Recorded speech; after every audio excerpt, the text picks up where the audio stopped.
एक व्यक्ति 3600 के 2 खिलौने ए और बी को खरीदता है। वह खिलौने ए को 20% और बी को 50% के लाभ पर बेचता है और दोनों खिलौने का विक्रय मूल्य समान होता है। जो ए का सेलिंग प्राइस है वो बी के सेलिंग प्राइस के बराबर है।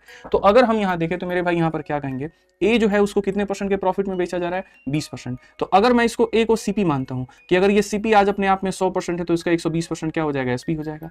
वैसे ही बी जो है वो बी के सीपी को रिप्रेजेंट कर रहा है। तो बी का क्रय मूल्य अगर 20 रुपए है तो अगर ये 100 है तो मेरे भाई इसका विक्रय मूल्य इतना होगा। तो ये ए का सेलिंग प्राइस और ये बी का सेलिंग प्राइस क्या है, बराबर है।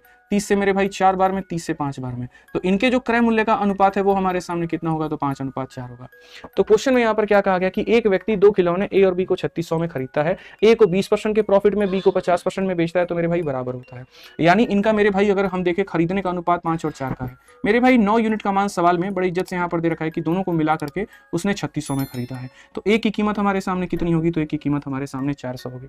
ए की कीमत हमारे सामने कितनी होगी, 400 होगी। अगर ए की कीमत हमारे सामने 400 होगी तो बी को उसने कितने में खरीदा है, 4 × 4 1600 में खरीदा है।